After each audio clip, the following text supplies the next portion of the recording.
Over here. Have you heard about this game Nightshade for the NES? It's one of those point-and-click adventures like Deja Vu or Maniac Mansion, except this one has a twist. Not only will you solve puzzles by finding items and interacting with the environment, but sometimes you'll have to actually roll up your sleeves and fight the enemies in an action battle. If you're a fan of the LucasArts style of adventure games, you'll find a lot to love here. Nightshade was developed by Beam Software, a studio whose name you might not recognize because most of their games were published by other companies, and Beam's name didn't appear anywhere on the box. So you might not be aware that they were the ones that programmed the NES version of Star Wars, or the awesome NES port of Smash TV with double-fisted action, but I can understand why they might not have wanted people to know they made both Back to the Future games. It was difficult to get a license to make Nintendo games, so the vast majority of NES titles were developed in Japan, with a handful made in the UK or the United States. Beam Software wasn't in any of those places. They were established in 1980 in the city of Melbourne, Australia. Nightshade was a chance for Beam Software to make something totally original for the NES, and what they created was extremely ambitious. Nightshade features a massive city filled with characters to interact with, and more than double the number of rooms as Maniac Mansion. The game includes a rich story about costumed heroes fighting crime that could have been ripped from the pages of a comic book or a pulpy detective novel. Our hero is a vigilante that goes by the name of Nightshade. Nightshade doesn't have the resources or extensive martial arts training like Batman does. On the contrary, in his daily life, Nightshade is an encyclopedia researcher named Mark Gray. He may be an unlikely hero, but after Metro City's old protector, a guy named Vortex, was brutally murdered, someone had to stand up to the criminals wreaking havoc on the citizens. Their leader, an Egypt-obsessed megalomaniac named Sutekh, has consolidated Metro City's criminals into one evil organization simply called Evil Incorporated. Today, Sutekh controls Metro City, but if Nightshade doesn't act fast, tomorrow he'll control the world. Nightshade was designed by Paul Kidd, who would later help develop the Shadowrun game for Super Nintendo. The puzzles he designed have intuitive solutions that mostly make sense. Can't read hieroglyphics? Find a book on Egyptology. Can't reach something high off the ground? Find a ladder. And if you need an amulet to weaken giant rat monsters, feed some squirrels? The writing in the game is top-notch, with many surprisingly funny moments throughout. The city feels alive, and interacting with the colorful characters is a lot of fun. The game system was designed by Brian Post as well as Parrish Haywood, who had worked on the Days of Thunder game for the NES. Together, they created an elegant adventure interface with only a few commands. Much of the action is accomplished by physically moving Nightshade around the environment, which works well using an NES controller. The most common commands are examine, pick up, operate, and use, but occasionally you'll talk to people, jump over hazards, or challenge enemies to a fight. Speaking of the battles, they play out like a simple version of Street Fighter, and while they start out easy, the game's bosses can be maddening. Defeating the enemies will make Nightshade more popular with the citizens of Metro City, but if he falls in battle, he'll find himself in one of Sutekh's diabolical death traps. The game was published by Konami's Ultra Games label and released exclusively in North America in January of 1992. Sadly, by 1992, many players had moved on to 16-bit systems, and Nightshade got lost in the shuffle. The game was subtitled Part 1, The Claws of Sutekh, hinting at a whole series of Nightshade sequels that would never be made. The biggest problem people had with the game is that there is no save feature or even passwords. Almost every other adventure game from this era has a way to save the game, and considering this may be the biggest adventure game on the NES, not including a save function is a glaring omission. Of course, it's not as much of an issue if you want to play Nightshade on a modern platform.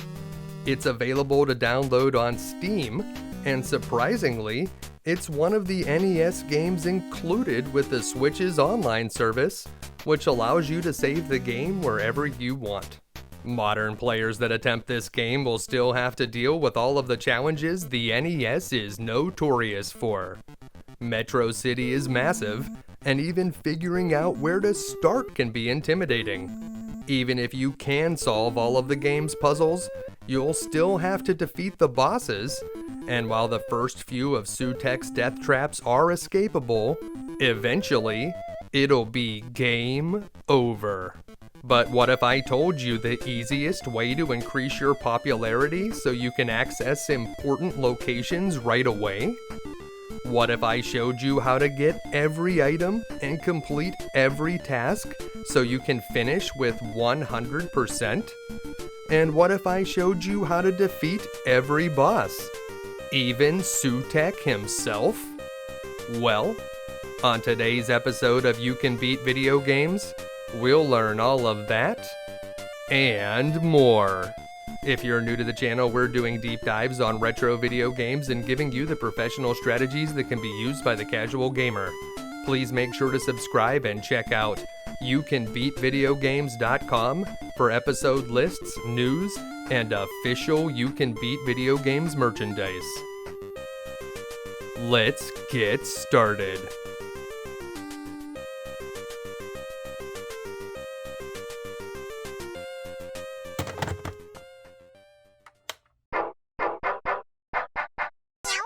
Alright, Nightshade.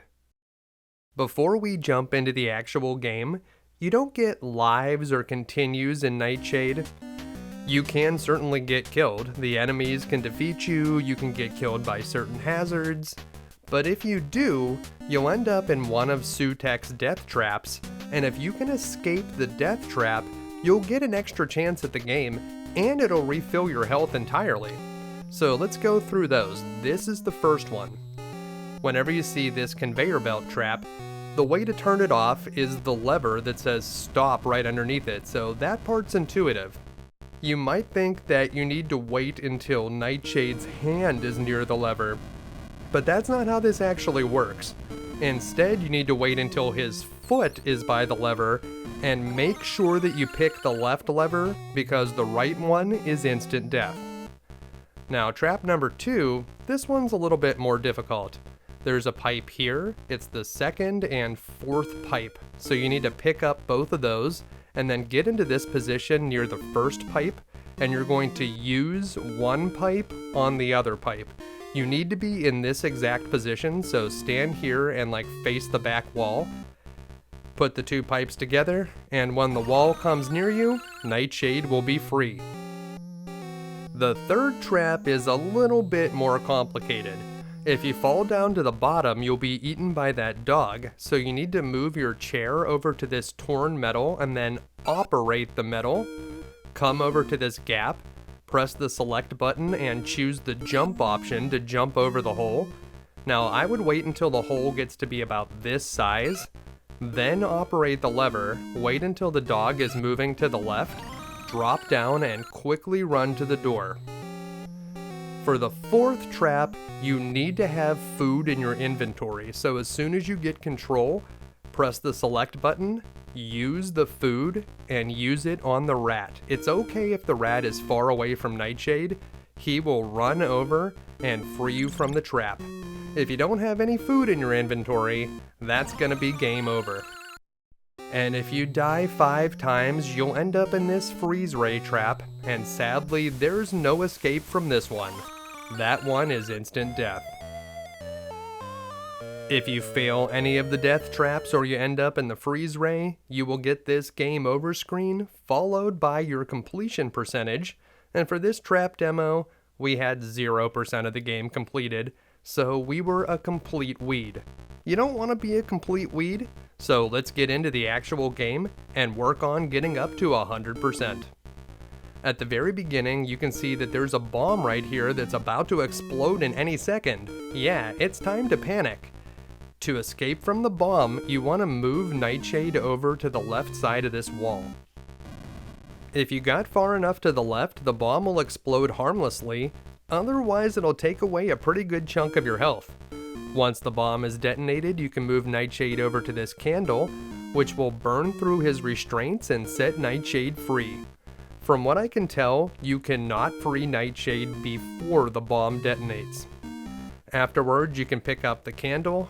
It doesn't seem to do anything, but we don't want to leave a fire hazard around. In any case, it's a pretty sweet candle, but it's definitely not my birthday. If we check out this puddle over here, we'll find out that this water has living things in it. Pretty gross, but we are going to have to come back here later.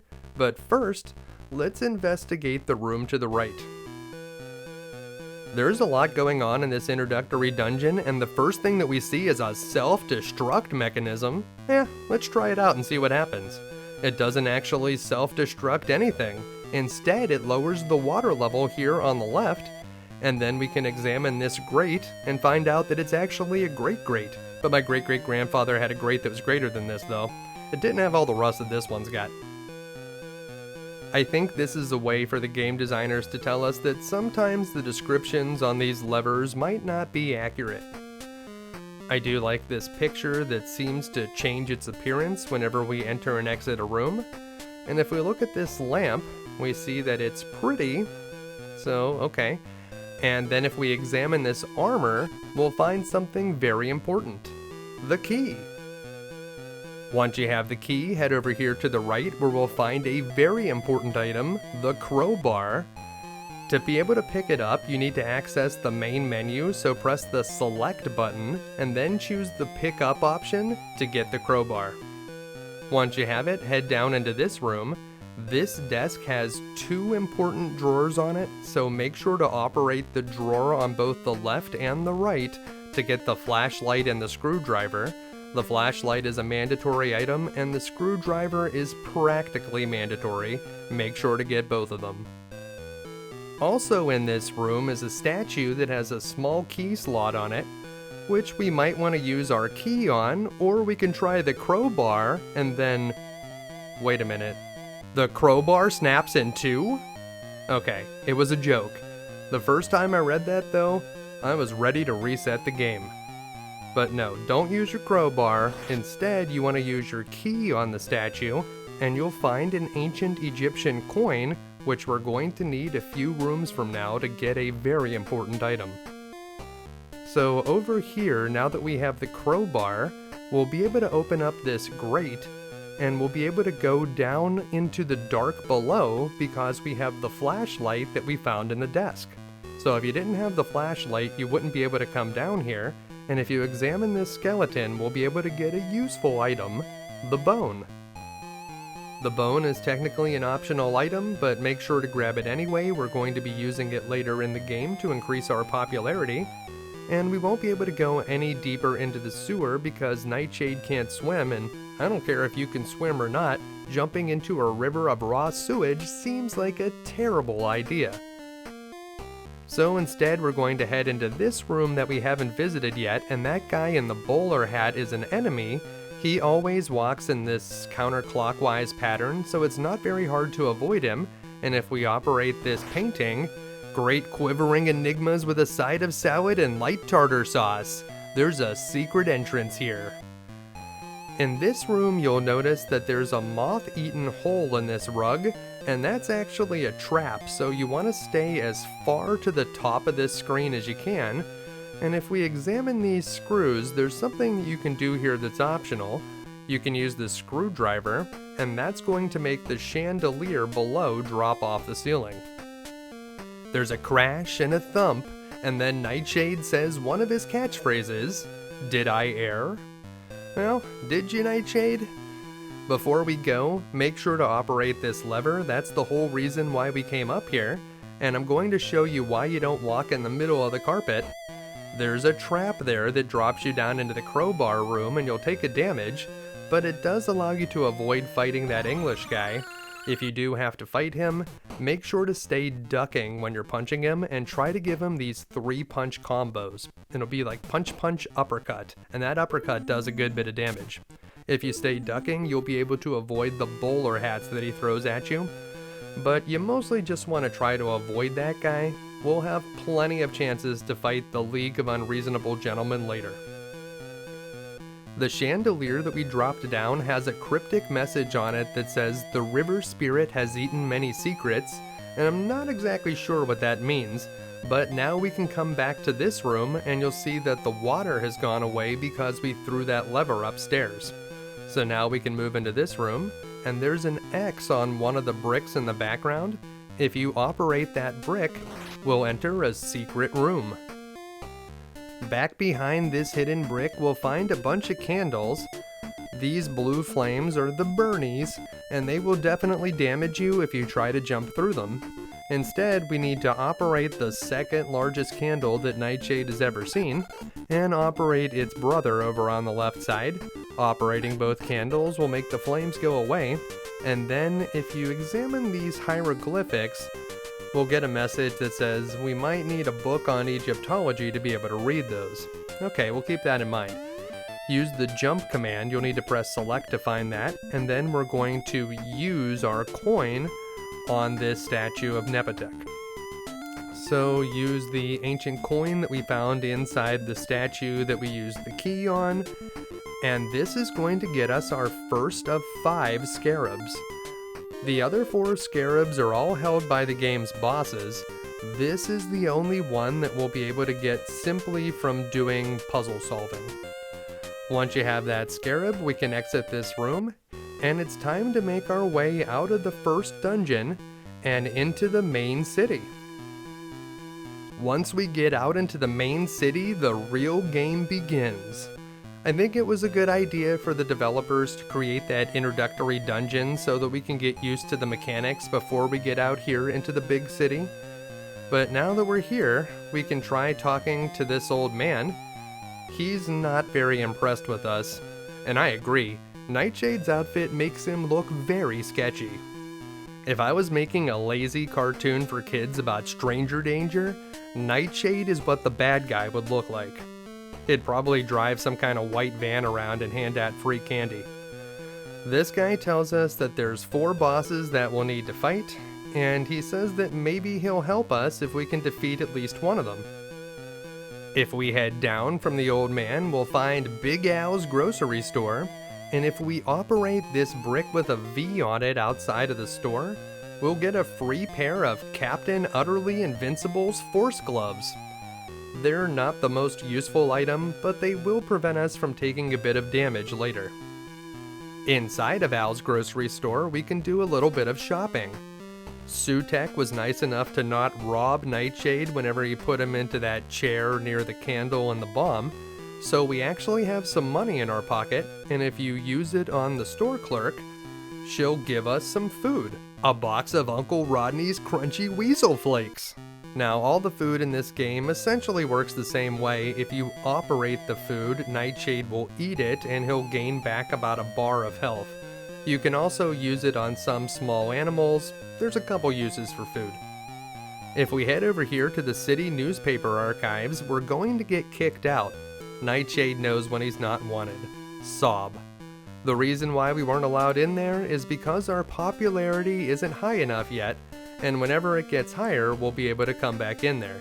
We'll need to have it in the blue.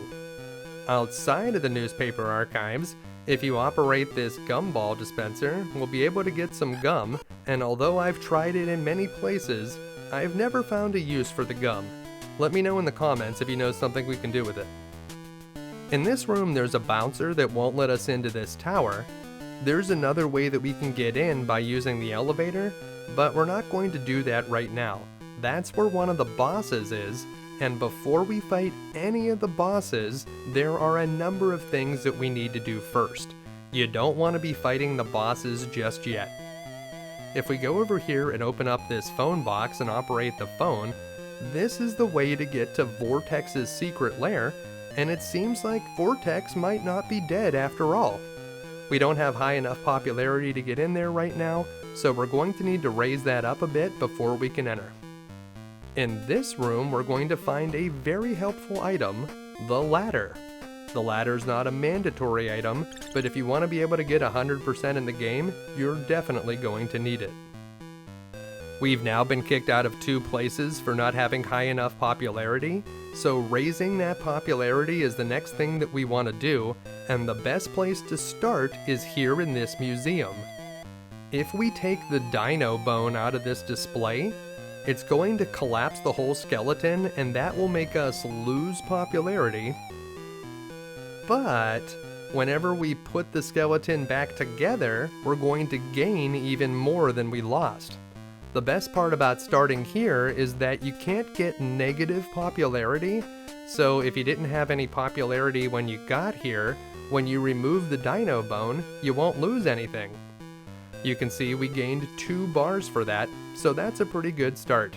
And now the curator is very happy.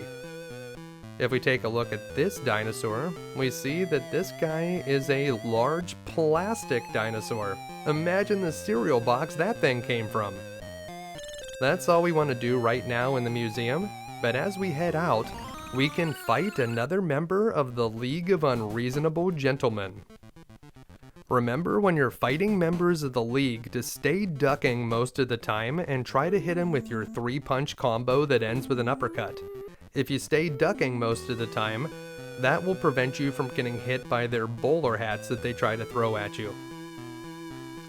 Defeating that gent will get us a smidge of popularity, and when we head over onto this screen we can pick up some catnip, which we will definitely need if we want to get 100% in the game.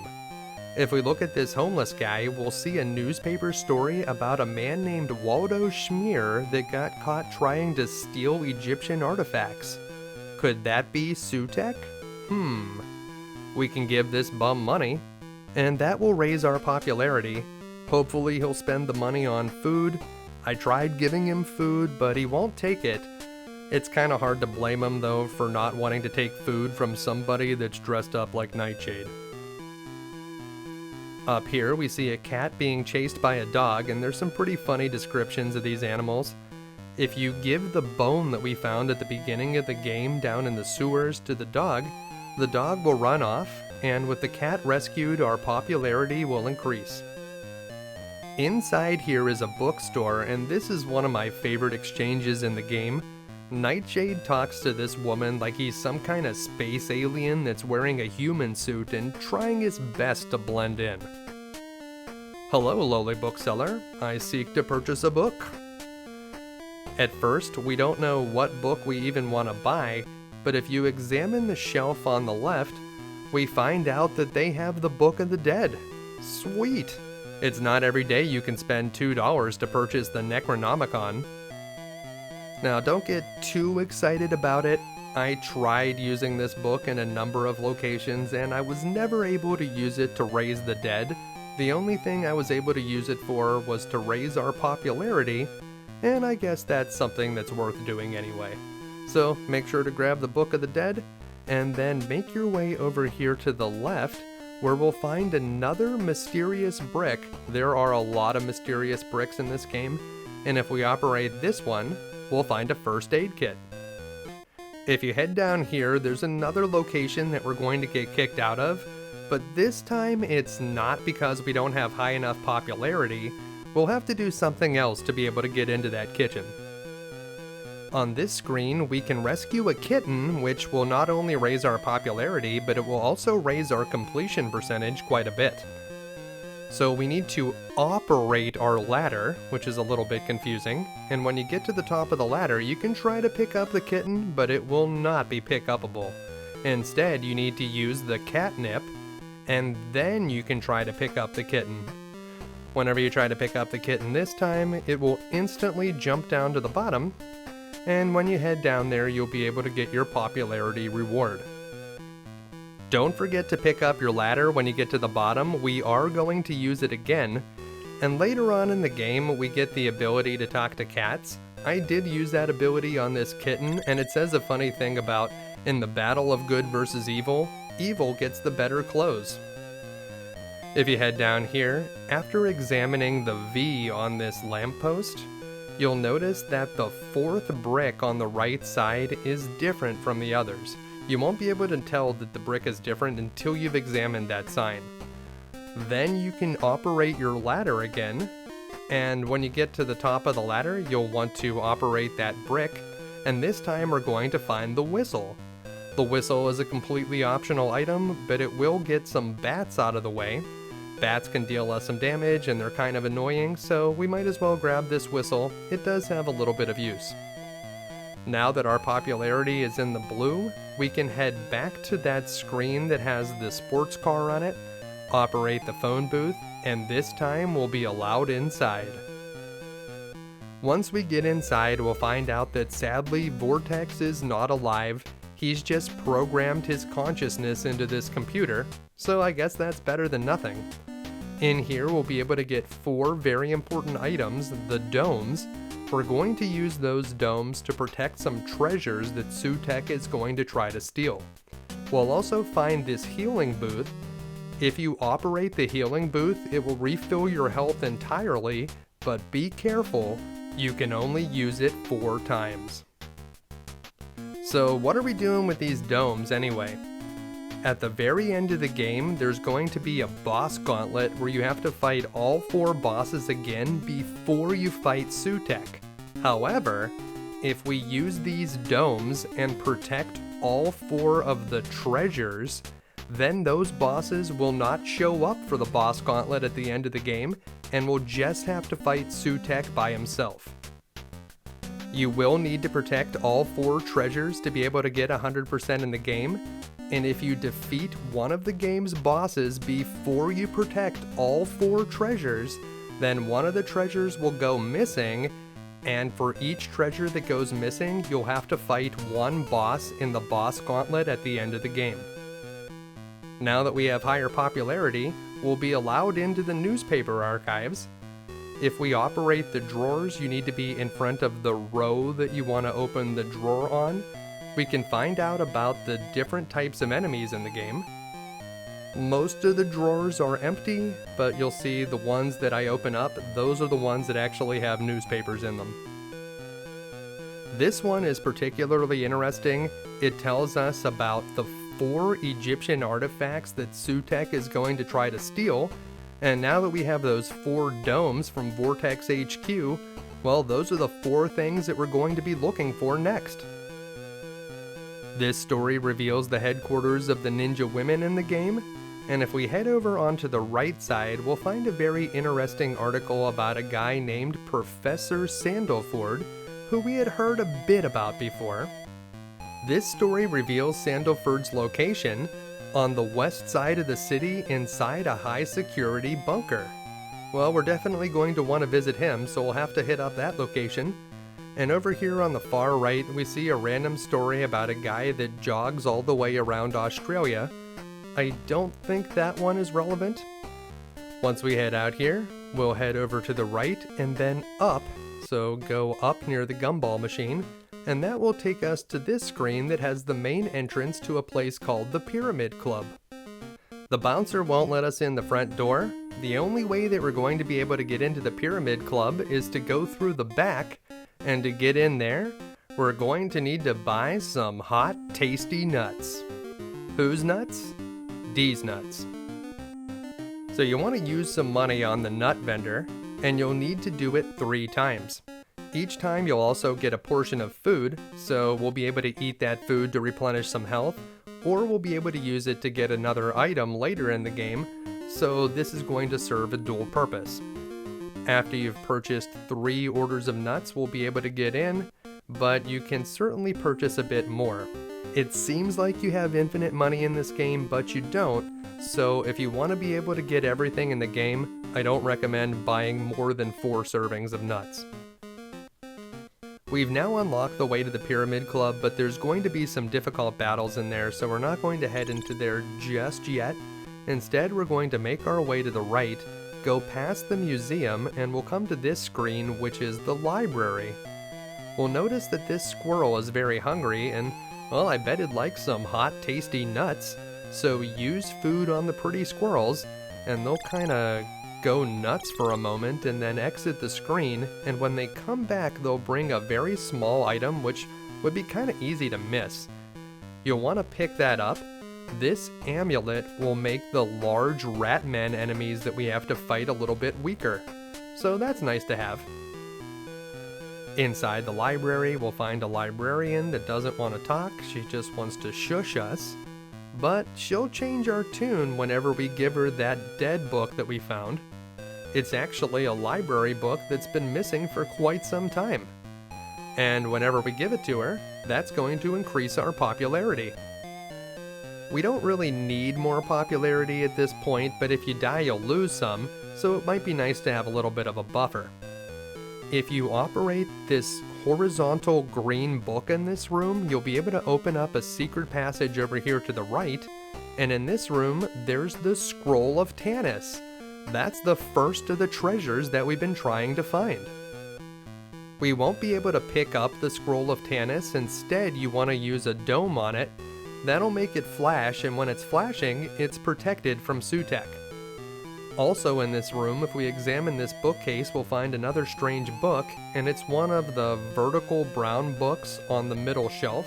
Whenever you operate it, that will open up this room, and on this bookshelf, whenever we examine it, we'll find the book on Egyptology that we need to read hieroglyphics.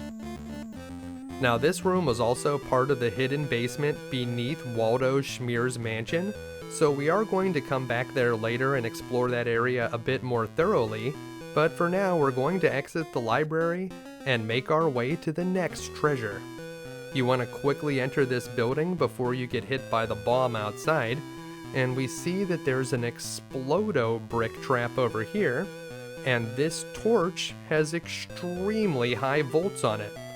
So that's what the force gloves are for. If we use the force gloves on this torch, we'll be able to deactivate it.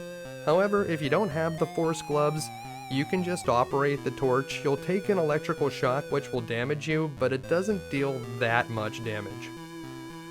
Once you've operated the torch, you can operate this brick. It's been deactivated now, and we'll find the crown of the pharaohs. This is another one of those treasures, so we need to use one of our domes on it. Over on the right is a mysterious room that you can't seem to enter. Instead, you get this message where it seems like a computer is calling you Dave, which is certainly a reference to 2001: A Space Odyssey. And I've tried getting in there with Game Genie even, and it doesn't seem like there's anything hidden over there to the right. But if anybody does know a way to get into that room, please let me know in the comments. Up here we'll find a clothing store. It seems to be just called A. Is that a reference to the Scarlet Letter, perhaps? Yeah, maybe. We can talk to this painter. He doesn't really have a lot to talk to us about. He just wants to call us Lampshade. And then we can go on inside the clothing store where we'll find some more interesting stuff. If you operate this curtain on the left, there's a woman changing clothes inside. I don't feel like this would have gotten past the Nintendo censors back in the late 80s, but maybe by 1992 they were starting to slip a little bit. You do lose popularity for being creepy, but even after that, when you talk to the store clerk, she seems to be hitting on Nightshade. Hey, what's your sign? We tell her it's Leon, which I guess is when your birthday is between February 30th and March 15th. But when you try to go through the curtain, it turns out she was a ninja the whole time. When fighting the ninjas, try to get in a 3-hit combo as soon as you possibly can when the fight starts. Getting in some cheap shots is a good way to fight them. If she throws shurikens at you, try to jump over them. Ducking will not help you avoid them. Once you defeat that ninja, we can head back into this room where we'll find an urn, and this urn will weaken all of the other ninjas in the game, making them a lot easier to fight. We can try out our urn on this ninja right outside, and you'll see that she's a bit easier to defeat than the previous one, although we did take some damage from some shurikens, and getting hit by that kick is always pretty bad. You'll notice that we can't go any farther to the right, so that's the end of the map, and from here, we're going to make our way back to the left. Getting that urn is also important for getting 100% in the game. but getting the amulet that helps you against rat enemies doesn't seem to add to your percentage, so a little bit inconsistent there. When we went through this area before, we didn't have that Egyptology book, so we weren't able to read the hieroglyphics on the wall, and these hieroglyphics actually have a pretty good tip. They tell us that we need to hit the statue enemies when they're turning. Well, we haven't fought any statue enemies yet, but we're about to, and that's going to be the best way to fight them. Up here we see a sign for a strange bar, but Nightshade can't go in because he doesn't like to drink on duty. However, we can actually have a conversation with the seagull on this screen, and although I thought Nightshade didn't have any legitimate superpowers, it seems like he may actually have a Dr. Dolittle thing going on. You can have the same conversation with the other seagull on the screen where there's the homeless guy sleeping on the bench, but I always thought that bit about not eating frozen squid was pretty funny. And it seems that although we've increased our popularity, that old man is still not impressed with us because we haven't beaten any bosses yet. Well, we're working on that, old man. One thing at a time, okay? Over here, we'll fight our first Ratman enemy. You want to hit him with a 3-hit combo, then step away and get ready to jump over his spitting attack, then get in there and do another 3-hit combo, and just keep doing that until it's dead. Those guys aren't very difficult, and considering that we have the amulet, that makes them even easier. Over here, we can read these hieroglyphics, and then we have a sudden surge of power. Well, that surge of power gave us the ability to speak with cats, so now whenever we talk to this cat, it reveals the location of the headpiece for the Staff of Ra. Make sure to pick that up before we move on. The Staff of Ra is not required to beat the game, but it will give us a pretty handy weapon, and we do need it to get 100%. In this room, we'll fight the statue enemies for the first time, and you want to jump over them, and then you'll see them do a turn, sort of like Paper Mario. Whenever the statue is turning, that's when you want to punch it in the face, and you'll be able to deal it massive damage. So that's how you fight the statues. Don't try to button mash against those guys, they will tear you apart. Jump over them, wait for them to be turning, and punch them in the face. Over here we'll find a list, and this list tells us about the 4 objects that Sutekh is trying to steal. Of course, we already know what those 4 objects were because we read the story at the newspaper archives, but this is another way that we could have found out. Getting the list is definitely optional, but I did want to show you how to collect all of the items in the game, and the list is definitely one of them. Once you have it, we can make our way back to where Al's grocery store is, and if we head down from Al's, we'll find this strange screen that has a brick that looks different from the others. We've seen that before, but this time the brick is stuck. How do we unstick the brick? Well, we need to talk to this glowing pair of eyes. You can talk to either set of eyes, they're both the same. Inside this pipe are some kind of rats, and if we give them some food, well, they'll be very grateful to us, and they will unlock the brick. So once you've given food to the rats, then you'll be able to operate the brick with the X on it, and inside you'll find the gas mask item. The gas mask isn't that important, but it could come in handy, and once you have it, we can head over here to the right, where we'll be able to fight one of those bouncer enemies that's mugging an old lady. This guy will just charge at you constantly, and whenever he's charging towards you, hit him with a 3-punch combo, or if you're feeling ambitious, you can hold up and try to hit him with a 3-kick combo, but that's a little bit more dangerous. Freeing that old lady will get us some more popularity, but that's all that it does. And we're going to head back to Vortex HQ because we're getting kind of low on health, and we would like to use that healing booth. Remember, you can only use the healing booth 4 times, so if you don't need to use it, save it until you do. So we still have 2 more treasures to protect and would like to find the other piece of the Staff of Ra, so we're going to make our way to the left, and when we get to the next screen, we're going to see a burning building. This part's optional, and you can do it to raise your popularity, but would like to save that woman from the building. I mean, we're a superhero, it's what we do. So head up the ladder. If you get hit by the fire that pops into those windows, it'll deal you a little bit of damage, but it won't be very severe. So as long as you're not at very low health, you should be fine. And when you get to the girl, you simply need to walk off the left and you'll be able to save her. If you examine her, she says, "Just save me, you idiot." Like, yeah, that's what we're here to do. Very ungrateful. On this screen, we'll find some hieroglyphics that once again tell us about the 4 treasures that we need to protect. And this is that maximum security bunker that we heard about. So that guy must be Professor Sandalford. If we talk to him, we should have enough popularity to get in, but he wants us to take out that ninja first.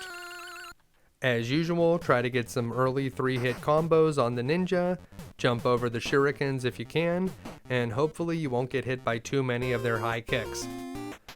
Once you've defeated the ninja, you can talk to the grate on the door, let him know that you're Nightshade, and he'll let you in. Inside, we're going to find an item we've been looking for, the shaft of the Staff of Ra. It's the long cylinder object by the bookcase, so make sure to grab that and pick it up.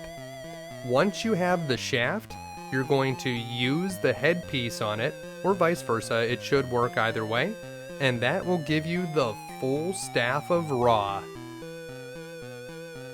When you have the Staff of Ra, anytime you're in a combat situation, you're going to press up and A to launch a fireball, but you can only use it 8 times. If you examine Professor Sandalford, we'll find out that he's the famed inventor of the exploding hairpiece and the steam-powered cat restrainer. Once you have the full Staff of Ra, that's all we needed to get here. But some things that the professor said to us are pretty important. He confirmed what we already knew. Waldo Schmier is Sutekh, but he also told us that Schmier had a mansion on the far east side of town, so that's somewhere that we'll need to go. Over here, we'll see Larry. This is the first time that we'll actually meet him. He is a big fan of Nightshade. We're going to avoid that ninja for now, and we also want to avoid the rats on this screen. If you touch them, they'll deal you a bit of damage.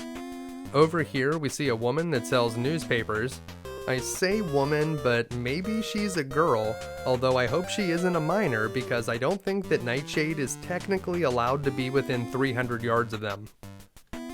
You can use money if you want to buy a newspaper, but we are getting low on cash, so we're going to head over here to the right where there's a ninja woman that is just beating this guy's face in. I don't know exactly what happened before we got here, but if you walk in there, we'll be able to break up this fight, and then we'll face the ninja ourselves. Once she's defeated, the guy is very grateful that we rescued him, and he gives us a seriously large wad of money. Now that we're flush with money, what can we buy with it? If we come into the store Curio Killed the Cat, and look at this shelf, we see that they have the Staff of Ra, but it's defective. So although we can buy a Staff of Ra here, and I've tried this Staff of Ra in numerous locations, it seems to be a red herring. I couldn't find anything good to do with it. So I don't really recommend buying that, and instead make your way over here to the right where we'll see a very dangerous looking pit. And above it, there's a few people painting, although I'm not sure what they're actually painting. They're just making this part of the city green. If you try to walk underneath them, you won't make it, so instead what you want to do is jump. You don't have to be that close to the pit to be able to jump over it. Just get kinda close and use the jump command. On this screen, we can talk to another down-on-his-luck homeless guy who asks if we have any change. We can't raise our popularity any higher than it is right now, but the game says that he looks like a steaming pile of rags and bones, so how can we not give a little bit of money to this guy? We'll throw him a couple dollars and make our way to the right. The gallery is the lower right corner of the map, and over here we find another phone box, but this one is welded shut. I was not able to find a way to open it up, nor was I able to find a way to call Art at 555 Doll. Inside, however, we find a statue that seems to be upside down. Well, maybe we should tell this art critic about that.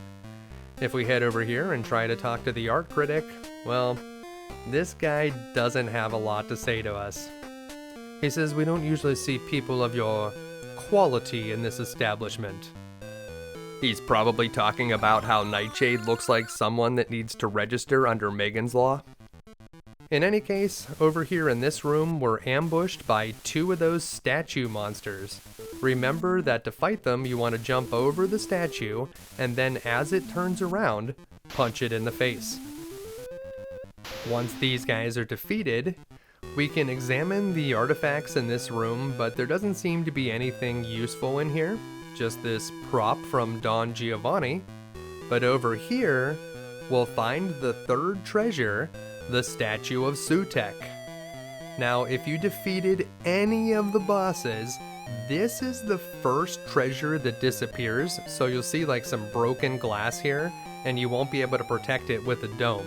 So make sure that you protect all of the treasures before you fight any bosses. I can't stress this enough. If the Statue of Sutekh was stolen already in your game, the game isn't over. That just means that you're going to have to fight a boss at the end in the boss gauntlet that you wouldn't normally have to fight, and you're not going to be able to get 100% completion. So we'll jump across that gap again, and this time we'll come up here. This is the room with the ladder, and over here we can make our way into the museum. The last time we were here we fixed those dinosaur bones, but we did not explore this room. In here is where we'll find the fourth and final treasure, the Star of Cairo. We can also examine the sarcophagi, and there's a clue in the background that reminds us that we need to use the coin to get that one scarab, but we did that way back at the beginning of the game. The developers must have been pretty concerned that we weren't going to figure that out. When you try to dome the diamond, you'll be attacked by this mummy, but if you use your Staff of Ra by holding up and pressing A, you can shoot one fireball at the mummy, which will immediately defeat it.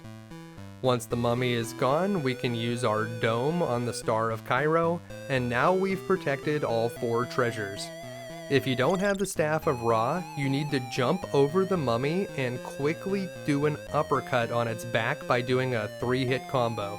That is way more dangerous, so I do recommend that you go there with the Staff of Ra. With all four treasures protected, we're free to fight the game's 4 criminal underbosses, and we can find the first one here through the back door of the Pyramid Club. In this room, we see 2 League of Unreasonable Gentlemen guys, and we'll have to fight them as a pair, so this can be a pretty tough fight. As soon as the fight starts, you want to jump to the left, which will make the leftmost gent jump to the right, and then they'll both be grouped on the same side. That's going to make them a lot easier to fight. Now you can attack them together and make sure that you're ducking to avoid their hats. It's difficult to get out of this battle without taking a decent amount of damage, and you definitely do not want to fight the boss of this place without full health. So we're going to take a quick walk back to Vortex HQ so we can use the healing booth there. We've only used the booth one time so far, so we get 3 more uses of it, but you could also choose to use your first aid kit if you want to. That will refill your health entirely, but you can only use it one time and then it's gone. Or if you die, you could go fight the boss, and if you die, you die. That will refill your health, but you will have to do one of those Sutekh death traps. So, we opted for going and healing up over here at Vortex HQ, and now we're just going to walk back to the Pyramid Club and take on the boss. His name is Lord Muck. To get to Lord Muck, though, we need to open a secret door in the next room. The secret door is accessed by operating the right antler on this moose head. So we can examine that moose. You can also operate the left antler, but if the door is closed, it does nothing, and if the door is open, it will close the door. So just operate the right antler, and then it will be time to fight Lord Muck. Now I used to think that Lord Muck was one of the harder bosses, but if you know how to beat him, he's kinda easy. He starts out by spinning his cane, head over here to the left and do a big jump to the right. When you jump over him, it will usually trigger him to raise his cane and try to drop a rock from the sky. That's when you want to hit him. When he's over on the far left side, sometimes you can also get cheap shots on him, but the time when he's most vulnerable is when he's raising his cane. So normally you just want to jump over this guy a few times while he's spinning his cane, and whenever you see him raise it, go in and start punching him. If you're feeling a little bit more daring, try to punch him when he's on the far left side, and if you can lure him over there, you can deal some serious damage over in that left corner. Once he's gone, you'll be able to get our second scarab, and that's one underboss down, 3 more to go. The next underboss that we're going to take on is the Goliath, but before we do that, we can talk to this cat that we rescued before. We didn't have the ability to speak with cats at that time, but we do now. And he tells us to look to the walls for wisdom, which I'm assuming just means to read the hieroglyphics. Yeah, thanks, cat. If we head all the way to the right, we'll be able to find that mansion that Professor Sandalford mentioned. This next part is optional, but before he was a supervillain, Sutekh was a guy named Waldo Schmear, and this is where he lived. Written on the wall was a mysterious message, A-N-K-E. Was he trying to write Onk but didn't know how to spell it? I don't know, but what I do know is that if we operate this clock, huge bouncing froggies, there's a secret passage down here in the fireplace. So operate one of the logs and you'll find the incredibly obvious secret exit. And down here, watch out for the bats. Make your way into this room where there are 2 things. I tried a lot of stuff on these things and nothing seemed to work, but this does connect to the room that had the Egyptology book in it, and that connects back here to the library, so this whole thing is sort of a secret passage. With that side quest complete, we'll head back to Vortex headquarters, where we're going to use that healing booth again because the next boss is definitely a tough one, so you're going to want to have full health for this. If you're running out of charges on your healing booth, you can die, and all you have to do is beat the death trap and escape, but remember you can only escape from 4 death traps. The 5th one is game over. Now up here, if we stand in this location, an elevator will come down, and once the elevator gets all the way down to the ground floor, we're going to use the jump command to get on top of it. So we're going to jump onto the elevator, and that will bring us up to the next floor. You won't be able to jump off of this elevator until it stops moving, but if you wait too long, splork. Yep, instant death. So as soon as it stops, make sure to hit select and jump over here to the left. Now there's a fuse box here. I wonder what that's for. Well, if you head over to the left and push up, you can see that there's a machine gun in the next room. We'll need to use our screwdriver on this fuse box and then operate this switch, and that will turn off the guns. I also kind of thought it was annoying that you have to push up right there.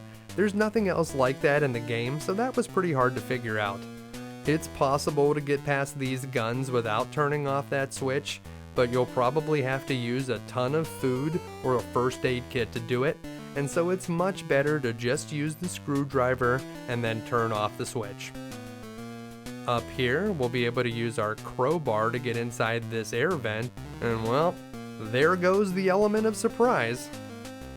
Operate the air vent once it's open to go down inside, and it's time to fight our second criminal underboss, the Goliath.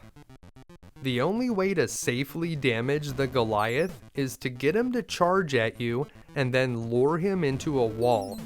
Once he has stars around his head, you can attack him with one of your kicks, so you want to hold up and press B.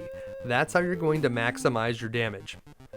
Keep trying to jump over this guy and keep him towards the middle of the room. That way when he charges, he'll actually hit the wall. If he starts charging from too far away, he'll pull up before he hits the wall, and then he won't become stunned. Goliath seems to have a lot of health, but if you're using that kick move, it only takes 5 hits to defeat him, and once he's gone, make sure to grab the scarab, and then head over here to the left. That'll take you back to the base of the tower. And now we only have 2 more criminal underbosses to defeat. The next underboss that we're going to fight is located down in the sewers, and when we go down there, we're going to have the opportunity to spend the rest of our money. So if we want to buy this jackal item, we should do that before we go down into the sewers. Up here we see Larry again, and if we examine him, it says perhaps he's been frozen in a cave since the Ice Age. That's kind of a mean thing to say about our biggest fan. If we use our money on Amanda, she'll give us the jackal item. An excellent choice. Is it? Is it an excellent choice? If you have the Egyptology book and you examine the jackal, it'll give us a clue about that scarab that we found way back in the beginning of the game. That seems to be all there is to it. So if you want that jackal, make sure to buy it before you go down into the sewers. But that's really all there is going on here. And over in this box, well, that's a box filled with red herrings. And from what I can tell, it is indeed a red herring. Once you're done here in the China shop, we're going to make our way back across to the left. Head through this pink area, very strange looking area. And we can go down here. That's where that deadly pit was. We'll head past Curio's Killed the Cat. And past the newspaper vendor. We can check out some of these signs. This one says something about the 2nd annual daisy growing competition. And this one says to beware the Ides of Cricklewood. Weird advice sign. Over here, we can examine this rat. It seems to be the Siberian hamster. And of course, the developers couldn't resist making some kind of manhole joke. Yes sirree Bob, that is sure a manhole. Head over here and operate the manhole. Oof, that sounds dirty. And when we come down into the sewers, there's a strange valve over here labeled Mr. Rumbles. If you operate that valve, you'll get hit by a steam vent and take some damage, and it doesn't seem to do anything beyond that. If you want to get by these rats, you can feed them food, and that will make them go away. And there's a stuck valve down here, which I've tried a lot of things to unstick, but nothing seems to work. And although we use the food, the rats come right back. So you probably don't want to waste your food there. Wait for that steam to go 2 times before you walk by it, or you'll get hit and take some damage. And when you examine this puddle, you'll find a mandatory item, the crank. Make sure to pick that up. There's a lever in that room, but no matter what I do, that lever does not seem to change anything. Over here on the right, we can fight this rat man. Fight him the same way that we fought all the other Ratman enemies. Hit him with a 3-hit combo, step back and jump over the spit attack, and then come back in and hit with another 3-hit combo. Over here we'll find some pipes, and it seems like there's something behind them, which we'll be able to use our crowbar to reveal. Deeper down in the sewers, there's a room that's filled with poison gas, but if we operate this lever, the gas will be turned off. So that part's optional. You can also use the gas mask to get through that poison gas room. Operate the manhole to come down here and then take a walk to the left where you'll find some interesting water that glows in the dark. You don't want to touch that water, it will damage you. If you examine this skull and crossbones, you'll find out that it's toxic waste, and well, I guess that explains where those giant Ratman monsters came from. They've been mutated by touching this water. Use the jump command to get over this water without taking damage. And over here, if you examine one of the Ratmans, it says, barf out, adolescent irradiated samurai rats. Yep, that's a Ninja Turtles joke. Fight this guy like all the other Ratmans. 3-hit combo, jump over the spit. 3-hit combo, jump over the spit. Once he goes down, we can go left or right here. Left will take us to the boss, but if we head over here to the right, we'll find a random pizza man. The pizza guy says that someone named Caravaggio ordered the pizza and told him to bring it down here into the sewers. And if you're wondering what that's a reference to, well, Caravaggio is a Baroque painter whose first name is Michelangelo, and yep, that's another Ninja Turtles joke. Use your money on the pizza man. It'll cost you the rest of your money, but it will give you the maximum amount of food you can hold, which is 15 servings. Now, it's important to understand that if you were already holding food before you got the pizza, you'll still have 15 servings. It doesn't matter how many you had before you got the pizza. After you buy it, you're going to have 15, so it may be a good idea to eat any food that you had before you buy the pizza. In this room, if you operate your whistle, it'll make the bats go away. And then there's another one of those stuck valves in here, and although I messed around with all the valves and levers and tried a lot of items, I wasn't able to do anything with that valve either. Now this room is very important. We see a strange box, and you want to wait until that steam goes away, then head over here and use your crowbar on the box. That'll open it up. Behind it is a square hole, and that's where we're going to use the crank that we found in the puddle upstairs.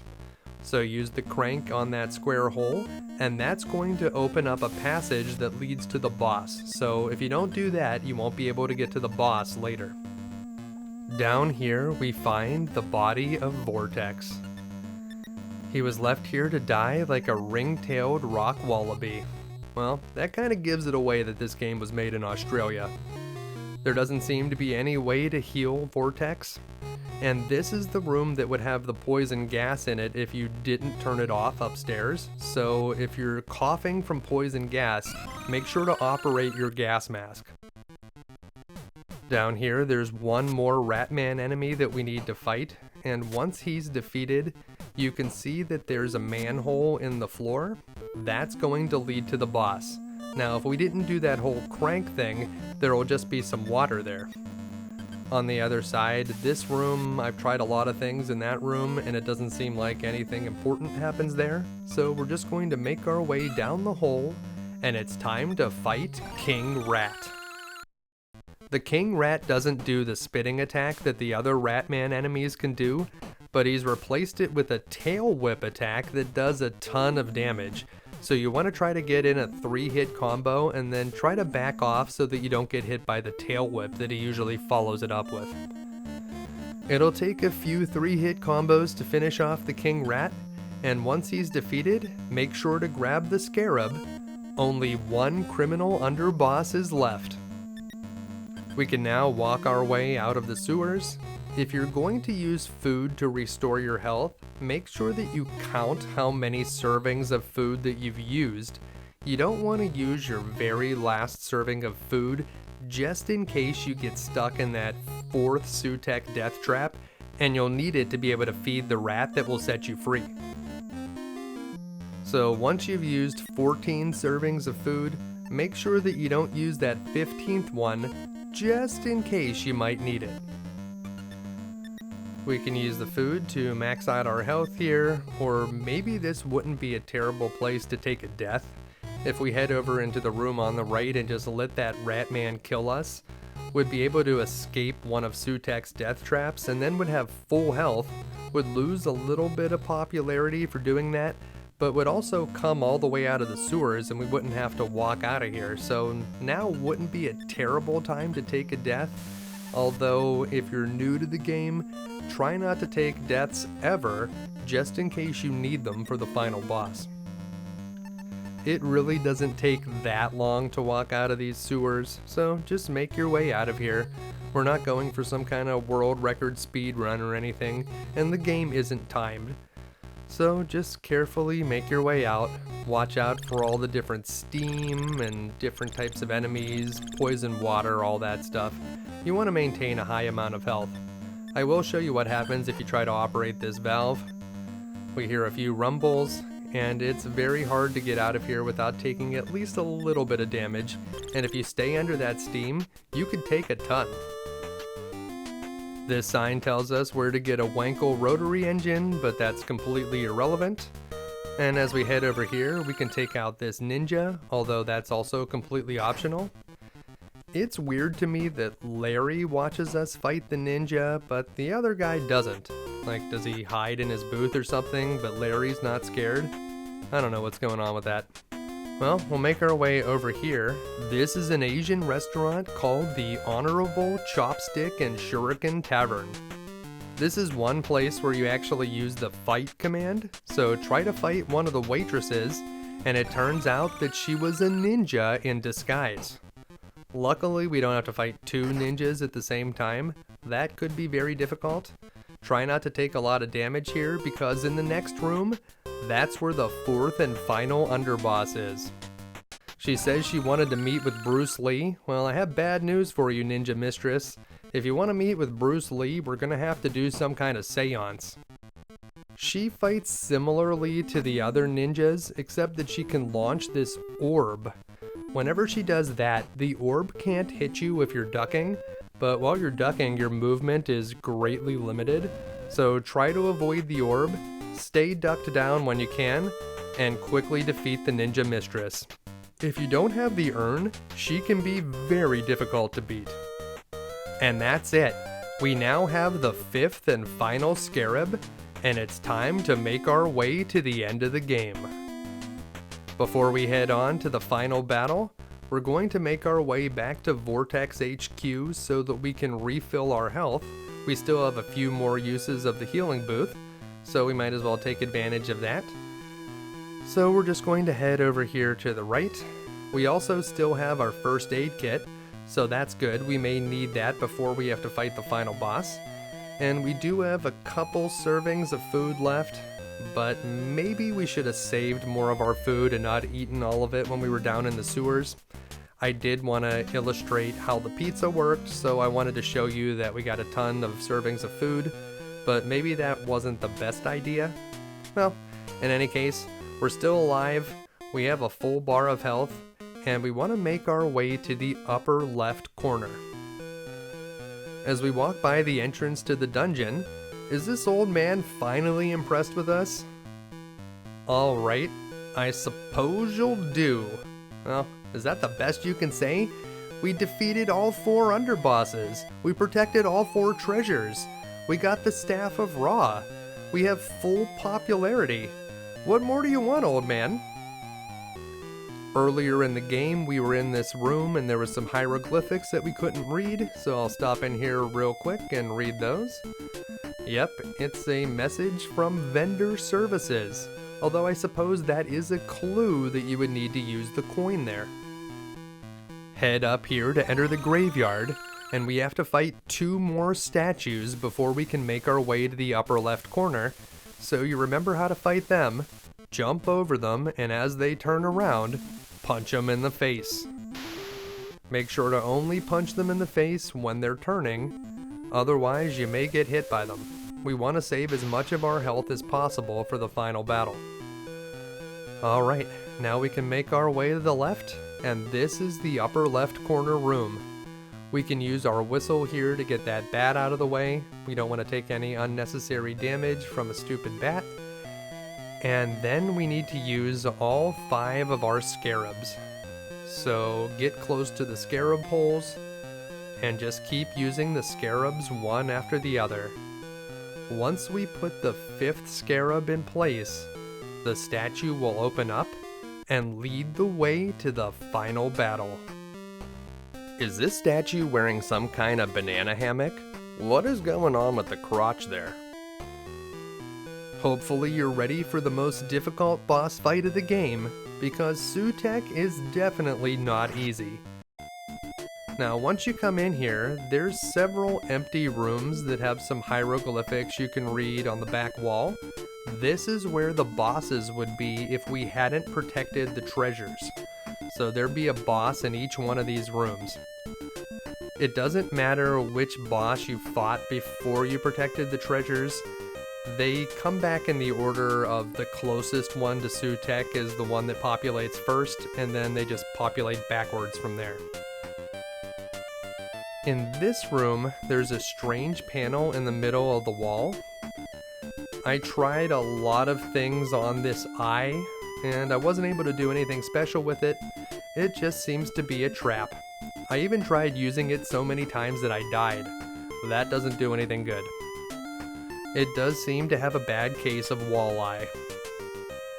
And once we enter this room, well, it seems that we finally found Waldo.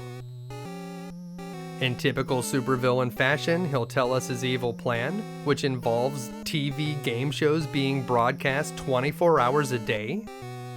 Do we live in the reality where Sutekh won? Maybe we do. Now may be a good time to top off your health using a first aid kit or some food. And if we examine this hieroglyphic, we see that this space was intentionally left blank, and if you talk to Sutekh, he'll even give you some advice on how to fight him. Well, yeah, that's exactly what a supervillain would do. If you bump into Sutekh or talk to him a second time, the fight will begin, so be ready for that. To beat Sutekh, we need to understand his pattern. He always throws a fireball, attacks 3 times physically, and then summons an enemy. So duck under the fireball, stay in the middle, and try to attack him when he does his 3 physical attacks towards the middle. Then he'll summon an enemy. Defeat that enemy, but be ready to get under the fireball again, because he's going to repeat that same pattern. The best time to hit Sutekh is when he's doing those 3 physical attacks in the middle of the room. When he summons an enemy, sometimes it's a mummy. You can use your Staff of Ra on the mummy or get behind it and do 3 hits into an uppercut. Or it could be a statue, which you'll fight by jumping behind and punching it as it turns. Something you can try though is after the 3 physical attacks in the middle of the room, Sutekh goes to summon that enemy. Well, try to guess which side he's going to appear on and shoot the Staff of Ra in that direction. If you time it right, you can actually interrupt his enemy summoning attack, and then you won't have to fight an enemy in that cycle. Sutekh will just go back to the fireballs followed by the 3 physical attacks, and you can go back to trying to fight him without having to fight an enemy. You may want to save your Staff of Ra charges to make the mummies easier to defeat, but it is a good strategy to try to interrupt that enemy summoning attack. If you always hit him with the Staff of Ra, he won't summon any mummies, so there's that. But you have to kind of guess which side he's going to appear on, so you may miss with some of your charges. Whenever Sutekh starts shaking like that, he's defeated, and that's it. We've done it. We've beaten Nightshade. All we can do now is sit back, relax, and enjoy the cheesy ending. Metro City is safe and sound once again, and Sutekh, well, hopefully he'll be behind bars for life. But it sure sounds like Sutekh didn't get life in prison. No, it seems like he probably got out a few years later and landed himself a nice position at the Game Show Network, where he was able to put his evil plan into play for real. And after you see this, the end screen, we'll be able to see that Nightshade has completed 100% of the game. We have achieved absolute bona fide legend status. And that's the end of Nightshade. Although I feel like I was very thorough in my exploration of this game, I can't help shake the thought that if I was designing something like this, I would have hidden some kind of crazy, impossible to find room that would be really hard to locate. And if that's the case, it could be still out there. There could be a room that almost no one has ever uncovered. And if there is, I hope that the information in this video can help somebody find it. Could there be something to do with the mysterious gum item? Maybe if you open all the drawers in a certain order in the newspaper archives? Or maybe there's something to be done with the candle from the beginning of the game, or those things in the bottom of the mansion. Or maybe those mysteries will never be solved. If you're sad that they never made Volume 2 of Nightshade, you should definitely check out that Shadowrun game for Super Nintendo. It's not exactly the same as this, but it does feel like a spiritual successor in some way. Well, I hope this video was able to help you finally beat Nightshade and put an end to Sutekh's reign of terror. If it did, make sure to give it a like, and make sure to subscribe for more videos, because there will always be more supervillains hatching lunatic plots, and that's why we'll be back again next week with another video game you can beat. Thanks for watching.